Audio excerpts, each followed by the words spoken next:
Good morning sir.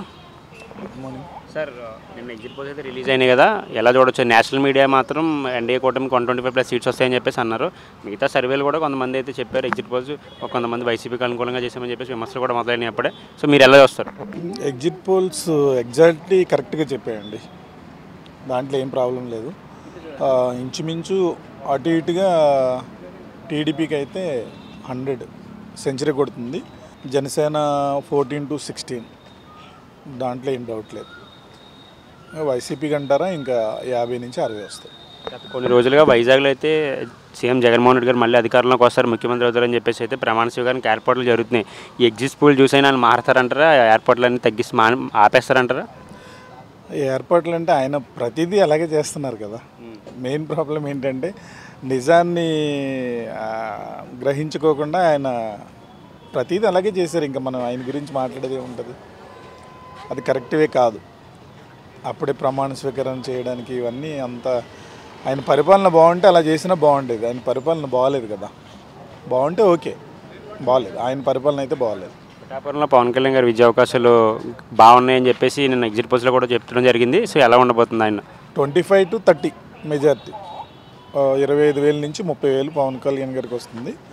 దాంట్లో ఏం doubt లేదు, ఆయన విన్ అవుతున్నారు డెఫినెట్గా. నేషనల్ మీడియా సర్వే ప్రకారం ఆ సీట్లు వచ్చే అవకాశాలు ఉన్నాయి, ఒకవేళ ఇంకా ఎక్కువ సీట్లు పెరిగే అవకాశాలు ఉన్నాయి, తగ్గే అవకాశాలు ఉన్నాయంటారు. కూటమికి పెరిగే అవకాశం ఉంది కానీ తగ్గదు. ఎందుకంటే కూటమి ఆల్మోస్ట్ విన్ అయినట్టే, సీట్లు కూడా పెరుగుతాయి, దాంట్లో ఏం డౌట్ లేదు. కూటమి అధికారంలోకి వస్తే వైసీపీ చేసిన దాడులు వాళ్ళు ఏమైనా చేసే అవకాశాలు ఉన్నాయి మళ్ళీ కూటమి తరపు నుంచి? టీడీపీ వాళ్ళు చంద్రబాబు నాయుడు గారు అయితే అలా చేయరండి. ఎందుకంటే ఆయన కక్షలు అట్లాంటి తీర్చుకునే పనిలో ఉండరు. ఆయన సీఎం అవ్వగానే అభివృద్ధి మీద దృష్టి పెడతారు. ఎక్కడెక్కడ కంపెనీలు తీసుకురావాలి, ఎక్కడికి వెళ్ళి ఏం చేయాలనేది ఆలోచిస్తారు తప్ప, ప్రజల కోసం ఆలోచిస్తారు తప్ప, పథకాలు ఎలాగా రన్ చేయాలి ఇవే ఆలోచిస్తారు తప్ప, కక్ష సాధింపు చర్యలు మాత్రం చంద్రబాబు నాయుడు గారు ఎట్టి పరిస్థితుల్లో చేయరు. ఒకవేళ కూటమి అధికారంలోకి వస్తే వైజాగ్ రాజధాని కంటిన్యూ చేస్తారంటారు, కేవలం అమరావతినే రాజధానిగా కంటిన్యూ చేస్తారంటారు? చంద్రబాబు నాయుడు గారు సీఎం అయితే డెఫినెట్గా అమరావతి రాజధాని అండి. ఏమో ఒకవేళ అంటే ఎగ్జిట్ పోల్స్ కూడా ఒక్కోసారి కరెక్ట్గా రాకపోవచ్చు.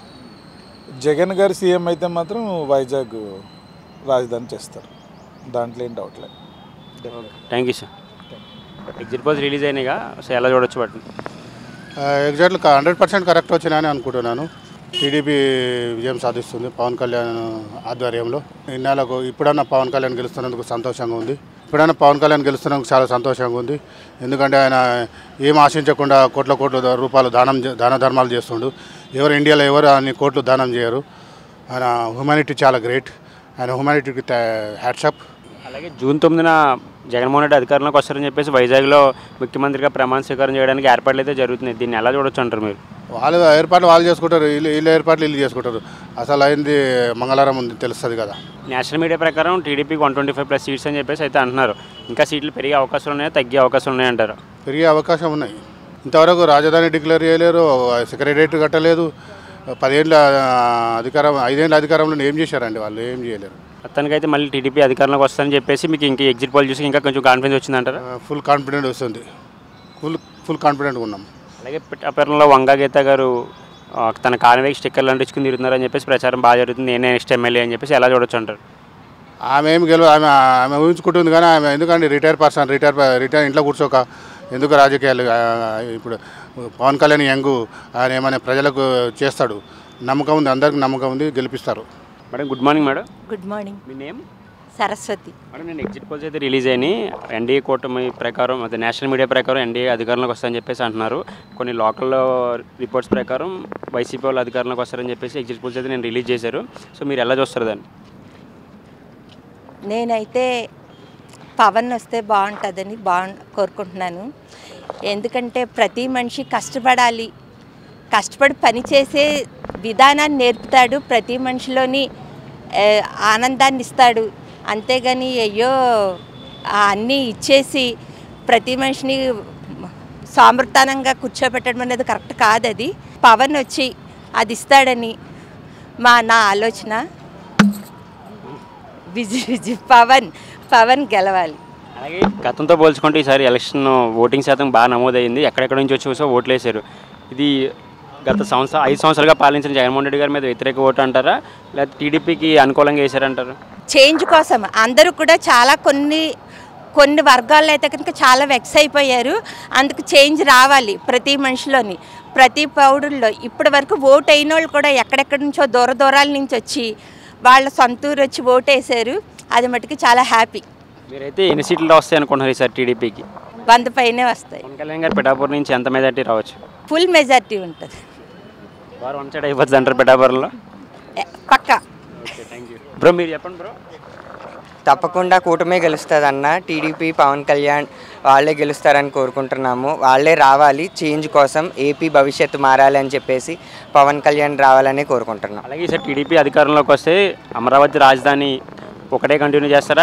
జగన్ గారు వైజాగ్ని రాజధానిగా ప్రకటించేసి అక్కడ కొంచెం అభివృద్ధి కూడా చేశారని చెప్పేసి అంటున్నారు కదా సార్, ఎలా చూడొచ్చు దీన్ని? కంపల్సరీ టీడీపీ వస్తే కనుక అమరావతినే చేయాలి. ఎందుకంటే చంద్రబాబు నాయుడుకున్న విజన్ బట్టి నెక్స్ట్ ఒక తెలంగాణ స్టేట్ని ఇదివరకు ఆయన ఎలా డెవలప్ చేశాడో ఆంధ్రాని కూడా అలా డెవలప్ చేస్తాడు అని చెప్పేసి చంద్రబాబు నాయుడు ఉన్న విజన్కి ఆ కూటమే గెలవాలని చెప్పి కోరుకుంటున్నాం. ఎన్ని సీట్లు రావచ్చు సార్ కూటమికి? భారీ మెజార్టీతో 120-100+ రావచ్చు అని చెప్పి అనుకుంటున్నాం. పిఠాపురం నుంచి పవన్ కళ్యాణ్ గారికి ఎంత మెజార్టీ రావచ్చు? వస్తుందండి తప్పకుండా. ఎందుకంటే అక్కడ టైట్ టు టైట్ పోటీ ఉన్నది. 80% ఆయనే గెలుస్తాడని ఫీల్ అవుతున్నాం. పిఠాపురంలో మీరు చూడొచ్చు వంగగీత గారు కాన్వాయ్కి అయితే నెక్స్ట్ ఎమ్మెల్యే ఏంటని చెప్పి స్టిక్కర్లు కూడా వేసి తిరుగుతున్నారు. కాన్ఫిడెన్స్ అనుకోవచ్చు, ఓవర్ కాన్ఫిడెన్స్. ఇంకా జస్ట్ 2-3 డేసే వాళ్ళు అలా తిరిగాయి, తర్వాత స్టిక్కరింగ్ అన్ని మారిపోతాయి, అందరూ చూడొచ్చు. వైజాగ్లో జగన్మోహన్ రెడ్డి గారు మళ్ళీ అధికారంలోకి వస్తారని చెప్పేసి ప్రమాణ స్వీకారం కూడా ఏర్పాట్లు జరుగుతున్నాయి జూన్ 9కి. ఇది ఎలా చూడొచ్చు? ఆ ఏర్పాట్లన్నీ ఆబ్వియస్గా చేంజ్ అవుతాయి. వాళ్ళు అనుకుంటున్నారు, ప్లాన్లు వేసుకుంటున్నారు, బట్ ఆల్రెడీ రాసేసి ఉన్నది ఎవరు గెలుస్తారా అనేది. Let waits and see for June 4th. Pawan Kalyan గెలుస్తారంటారా పిఠాపురంలో? I'm like fully confident he's gonna win. Madam మీరు చెప్పండి మేడం. పవనిజం రావాలి మళ్ళీ. జనసేన మనకి ఒక ముందుండి నడిపించే ఒక నాయకుడిలాగా అతని విజన్ కానీ, అతను మర్జ్ అయిన విధానం కానీ, తన ఐడియాలజీ బయటపెట్టే స్ట్రాటజీస్ కానీ మొత్తం అన్నీ కూడా చాలా బాగున్నాయి. లైక్ చదువుకునే స్టూడెంట్స్ దగ్గర నుంచి ఉద్యోగం చేసేవాళ్ళు, వ్యవసాయం చేసేవాళ్ళు అందరికీ కూడా పవన్ కళ్యాణ్ మన ఒక వేలోకి తీసుకొచ్చి ఫార్మర్స్ని మొత్తం మన కంట్రీ విజన్, వాడికి ఓన్లీ మన ఇండియా విజనే కాదు హోల్ కంట్రీ విజన్లో ఉంది. తన చంద్రబాబు నాయుడుతో కూటమి స్థాపించడం అనేది చాలా మంచి విషయం. దానికి నేను 100% నేను ఏకీభవిస్తాను. వాళ్ళిద్దరూ కలిస్తే 100% ఆంధ్ర అనేది చాలా మంచి స్థాయిలో ఉంటుంది. పిఠాపురంలో పవన్ కళ్యాణ్ గారికి ఎంత మెజారిటీ రావచ్చు? ఫుల్ మెజారిటీ నా లెక్క ప్రకారం 100% మెజారిటీతో గెలుస్తాడు. అన్న మీరు చెప్పండి అన్న. బేసిక్గా ఓట్లు ఏంటంటే 40% ఎవరి ఓట్లు వాళ్ళకు ఉన్నాయి. కానీ ఈ 20% ఓట్లు ఏమి ఉన్నాయో డిఫరెంట్ స్టేట్స్, డిఫరెంట్ సిటీస్ నుంచి వచ్చి వేశారు. So that is the change. So everybody wants change. Last time జగన్కి అవకాశం ఇచ్చారు, ఈసారి టీడీపీకి కూటమికి అవకాశం ఇద్దామని నాకు